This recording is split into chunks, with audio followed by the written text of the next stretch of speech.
children, remember your promise, oh God. Your grace is enough. Your grace is enough. Your grace is enough for me. For me.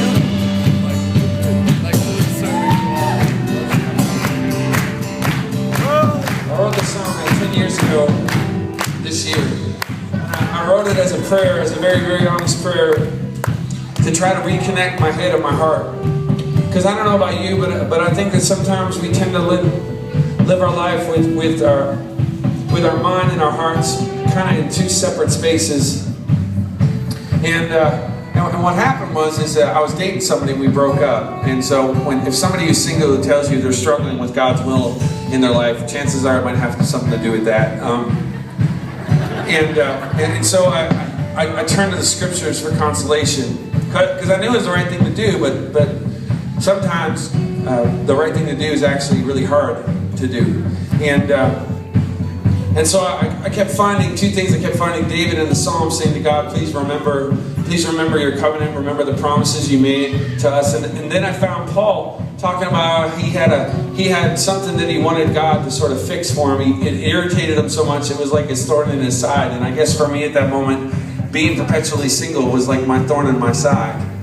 And Paul said 3 times he asked Jesus, would you fix this for me? And finally Jesus' answer to him was, my grace is sufficient for you in your weakness. And for some reason 10 years ago, the time that I read that in the scriptures, it's like my eyes saw it for the first time, because I realized what he's saying was that his grace was sufficient in my weakness. Not outside my weakness, not in my strength, not in my pride, not in my good days, not in my days when I'm feeling really great about myself and when I think I got everything on board and everything's tracking the way I want it to go. Actually, that's not when grace is most sufficient. Grace is most sufficient when I'm weakest, when I'm most vulnerable, when I'm least capable, when I least have it together, when I feel powerless, when I feel like I don't have what it takes. That's actually when grace is able to do the most in my life. And so I thought, if I sing this phrase enough, maybe it'll get through my thick head, and maybe my head will remember what my heart and my soul deep down inside knows. So I don't know if that's you tonight. I don't know if you have an area in your life where you've been struggling, and you've been struggling over and over and over again. And maybe tonight, for the first time, you can actually rest in His grace in your weakness. Maybe you can stop trying to pull yourself up by your own virtue and by your own will, and actually first fall into grace and let grace change your virtue and change your will to His will. Amen? Amen. So we sing and celebrate that truth tonight. Great is your love and justice, God of Jacob.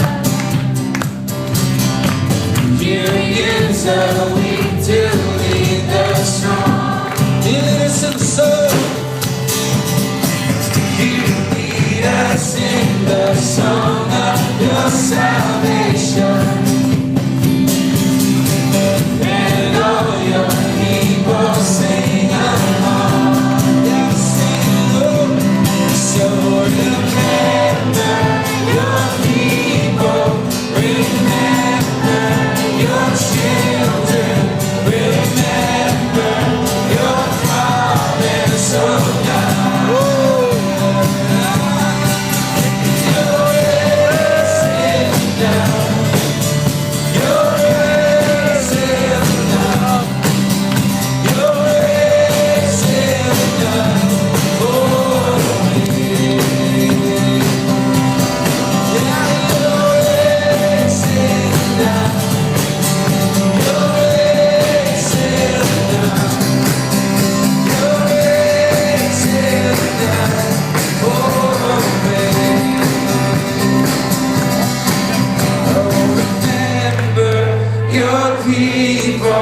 Remember your children, remember your promise, oh God.